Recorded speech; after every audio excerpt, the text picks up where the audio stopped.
In front of the old Parliament building in the federal capital of Canberra, an illegally erected Aboriginal embassy has stood for 28 years. They want to draw attention to the fact that not only are they treated as second-class citizens, but their land...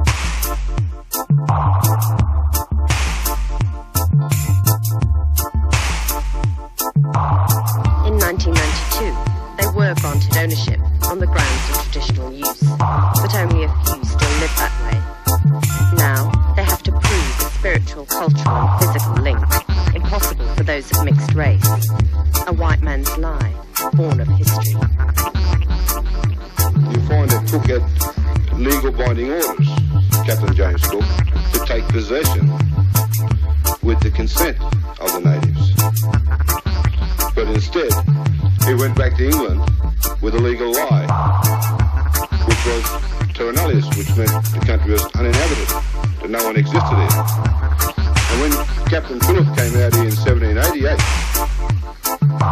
with the penal colony, you must remember this came from a penal colony, he came out with orders, so he continued to act the war which Captain James Cook started. And you know, the other pieces of his orders there, you'd take the land from the idiots. They were hunted from their land. Massacres were part of the daily order. Aborigines could only go to cities with special permission. The church and the state separated children with white fathers from their Aboriginal mothers and gave them to white Australians to raise. They became the lost generation.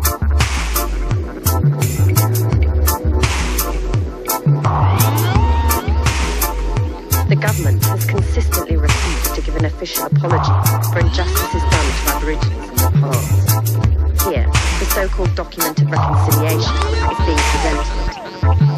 Aboriginal and government representatives have worked on it for 10 years. It's meant to improve understanding between black and white Australians. But most Aborigines see the declaration as hogwash. It holds no legally binding clauses. The indigenous population wants an official apology, and nothing else will do.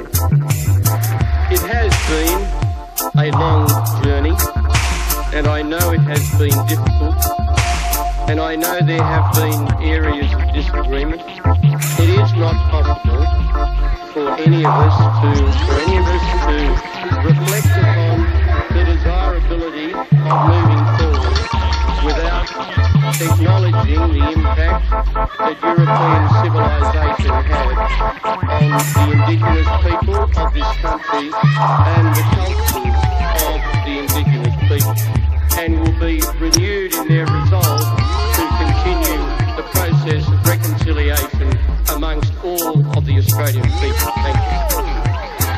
In 1997, the former Labour government commission decided that the forcible removal of children was a kind of genocide under the terms of the UN Convention of 1948. Almost without exception, the stolen Aboriginal children were physically, psychologically, or sexually abused. They were forbidden to speak their language in an effort to separate them from their own culture. Wajalabina's mother was raped by a white farmer. Her mother and her father were both full-blooded Aborigines. When she was 19, she was married to a white farm manager, found for her by the missionaries. Wajalabina had white help in the household. Working with white people under me, I was tempted to be nasty because I felt angry. But my mother's words always came back to me, and she said that these white people don't treat us as human beings. But she said, don't you ever treat them in that way, because they're human beings too. We all come from the human race first.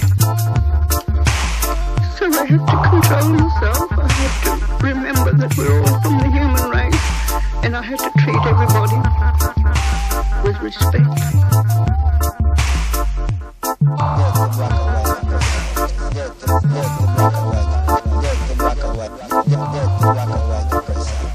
Black and white oppressors.